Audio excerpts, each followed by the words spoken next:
சத்திவேல் தன்னுடைய அண்ணனுக்கு வந்து ஃபோன் பண்ணிகிட்டே இருக்காங்க. உடனே அண்ணிக்கிட்ட வந்து, "அண்ணி எங்க அண்ணன் ஏதாவது ஃபோன் பண்ணாங்களா அண்ணி?" அப்படின்னு சொல்லிட்டு கேட்குறா. "இல்ல தம்பி எதுவும் எனக்கு ஃபோன் பண்ணலையே. அவர் பத்திரமா தானே இருப்பாரு." அப்படின்னு சொல்லிட்டு சொல்றாங்க. "இல்ல அண்ணி அண்ணன் வந்து நேத்திருந்தே சுவிட்ச் ஆஃபு. நான் மறுபடியும் ஃபோன் பண்ணிட்டே இருக்கேன். எனக்கு இருக்கிற அக்கறை கூட உங்களுக்கு இல்ல."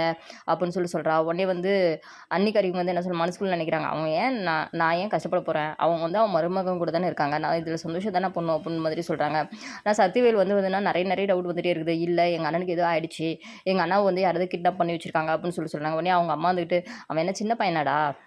அவன் போயிட்டு அவன் வந்துற போறான். அவனுக்கு என்னடா ஆபத்து வந்துற போகுது?" அப்படின்னு சொல்றாங்க. உடனே குமார் இருந்துகிட்டு, "இல்ல பாட்டி நீ அமைதியா இரு. நீ சொல்றதெல்லாம் நான் நம்ப முடியாது. பெரியப்பா வந்து எதுலயோ ஒரு பெரிய ஆபத்துல இருக்காங்க. அது மட்டும் எனக்கு நல்லா தெரியுது. ஏன் வந்து அந்த உதவாக்கர பையனோட ஏன் போகணும்?" அப்படின்ற மாரி வந்து சத்தம் போட ஆரம்பிச்சுடுறாங்க. உடனே வந்துட்டு பாட்டிம்மா வந்துகிட்டு, "அப்பலாம் ஒண்ணும் ஆகாதுடா. எனக்கு இல்லாத அக்கறையா? நான் பெத்தவன் நானே சொல்றேன். அவன் வந்து பத்திரமான இடத்துல தான் இருப்பான். அண்ணி நான் போய் போலீஸ் ஸ்டேஷன்ல கம்ப்ளைண்ட் குடுக்குறேன்." அப்படின்னு சொல்றா. உடனே, "நீ ஏன்பா அதெல்லாம் பண்ற? உங்க அண்ணனுக்கு வந்து எதுவுமே ஆகாது." அப்படின்ற மாரி சொல்றாங்க. "உனக்கு தெரியாதா அண்ணி? அண்ணா வந்து ஒரு பொக்கிஷம். அண்ணா மேல எவ்வளோ வந்து சொத்து இருக்குன்றதெல்லாம் எனக்கு தான் தெரியும். இது சொத்தெல்லாம் கூட அண்ணாவ வந்து கட்டி போட்டு, அடிக்க வச்சு கூட எல்லாம் எழுதி வாங்கிட்டான்னா என்னாண்டி பண்றது? எனக்கு அண்ணன் முக்கியம். அதை விட இந்த சொத்தும் எனக்கு முக்கியம்." அப்படின்ற மாரி சொல்றாங்க. "டேய் தம்பி இந்த மாரிலாம் வந்து சொல்லிட்டு இருக்காத. அ உனக்கு குமார் எப்படி இந்த வீட்ல முக்கியமோ, அதே அளவுக்கு மருமகனும் தான் முக்கியம். அந்த பையன் வந்து அந்த மாரிலாம் பண்ற மாதிரிலாம் கிடையாது. அவன் நம்ம கோமதி வீட்டு பையன். அவன் நம்ம ரத்தம். அந்த பையன்லாம் அந்த மாரி பண்ணாத." அப்படின்ற மாரி வந்து தன்னுடைய தம்பியவே திட்டுறா. உடனே கோவப்பட்டு சத்திவேல் வந்து போயிடுறாரு. "நீங்க என்னமோ பண்ணுங்க. என் அண்ணனோட வாழ்க்கையில விளையாடுங்க." அப்படின்னு சொல்லிட்டு. அண்ணி வந்து உடனே என்ன பண்ணிட்டாங்க, "இங்கலாம் என்ன நடக்குதுன்னு சொல்லிட்டு அவருக்கு ஃபோன் பண்ணி சொல்லலாமா? இல்ல மருமகனுக்கு ஃபோன் பண்ணி சொல்லலாமா?" அப்படின்னா, "இல்ல பரவால்ல. அவர் இங்க வந்தே பார்த்துக்கட்டும். அவங்க வந்து மகளுடைய எக்ஸாம்க்காக தானே போயிருக்காங்க. அவங்க அங்க ஜாலியா இருக்கட்டும். இன்னும் எப்பயாவது மருமகன் கூட நல்லா ஒரு பாண்டிங் வரட்டும்." அப்படின்னு சொல்லிட்டு ரொம்ப சந்தோஷப்படுறா. ஹாஸ்பிட்டல்ல முத்துவேலுக்கு வந்து எல்லாம் செக் பண்ணிட்டு இருக்காங்க டாக்டரு.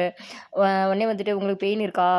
ரொம்ப அதிகமா இருக்கா?" அப்படின்ற மாரிலாம் கேட்குறாங்க. "இல்ல பெயின் கொஞ்சம் கம்மியா தான் இருக்கு. நான் வீட்டுக்கு போலாமா?" அப்படின்னு சொல்லிட்டு கேட்குறாங்க. உடனே வந்து கதிர் இருந்துட்டு, எங்க மாமனார் வந்து இப்படிலாம் இருந்து பார்த்ததே இல்ல. அவர் வந்து ஒரு இடத்துலயே இருக்க மாட்டாரு." அப்படின்னு சொல்றாங்க. உடனே டாக்டர், "பார்த்தாவே தெரியுது.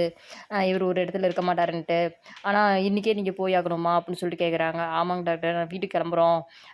மாமாவ நாங்க வீட்டுக்கு போய் நல்லாவே பார்த்துக்குறோம்." அப்படின்னு சொல்றாங்க. ஓகே அப்படின்னு சொல்லிட்டு எல்லாமே செக் பண்ணிட்டு டேப்லெட்ஸ் எல்லாம் எழுதி குடுத்துட்டு, ஓகே நீங்க கிளம்புங்க. எல்லாம் பே பண்ணிட்டு நீங்க டிஸ்சார்ஜ் பண்ணிக்கலாம். ஆனா வீட்டுக்கு போனாலுமே நீங்க நல்லா மாத்திரையெல்லாம் ரெக்கவர் பண்ணணும். திடீர்னு ஏதாவது வந்து பெயின் அதிகமா இருந்தாலுமே நீங்க எங்கள வந்து பாருங்க." அப்படின்னு சொல்றாங்க. டாக்டர் வந்து வெளிய வந்துறாங்க. உடனே வந்து கதிர் வந்துட்டு வெளிய வந்து ரொம்ப நேரம் பேசிட்டு இருக்கான். அது வந்து உள்ள வந்து முத்துவேல் வந்து பார்த்துட்டே இருக்காங்க. உடனே வந்து கதிர் வந்து உள்ள வரான். "நீங்க என்ன பேசிட்டு இருந்தீங்க? வெளிய டாக்டர் எனக்கு ஏதாவது உடம்பு ரொம்ப மிஸ்டேக்கா இருக்கா?" அப்படின்னு சொல்லி நோண்டி நோண்டி கேட்குறாங்க. "அப்பலாம் இல்ல மாமா. ஒண்ணும் இல்ல. இங்க என்ன பேசினாங்களோ அதே தான் வெளியும் பேசினாங்க. உங்கள பத்திரமா பார்த்துக்க சொன்னாங்க." அப்படின்னு சொல்றான். உடனே வந்துட்டு, "சரி வா மாமா நம்ம எல்லாம் கிளம்பலாம்." அப்படின்னு சொல்லிட்டு ட்ரெஸ்ஸு, மெடிசின்ஸ் எல்லாமே எடுத்து வச்சுட்டு இருக்காங்க. முத்துவேலுக்கு வந்து பார்த்தீங்கன்னா, ஃபேஸ் வாஷ்லாம் பண்ணி விட்டுட்டு ஹேர் ஸ்டைல்லாம் பண்ணி விடுறாங்க. "இந்த ஹேர் ஸ்டைல் ஓகேவா? இல்ல ஃபங் மாதிரி விட்டுக்கலாமா?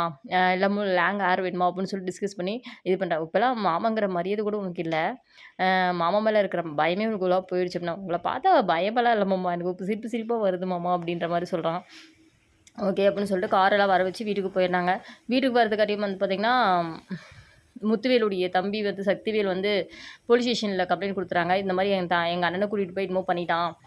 நீங்க தான் எல்லாமே பார்க்கணும். எங்க அண்ணன வந்து நீங்க கண்டுபிடிச்சு குடுங்க அப்படின்னு சொல்லிட்டு, உடனே போலீஸ்காரங்கலாம் வந்து பாண்டி குடும்பத்தில வந்து எல்லாருமே பிரச்சனை பண்றாங்க. அப்போ வந்து கார் வருது. கார்ல வந்து இறங்குனோனே, "என் அண்ணன் நீ என்னடா பண்ண?" அப்படின்னு சொல்லிட்டு வந்து கதிர வந்து அடிக்க ஆரம்பிச்சுடுறான்.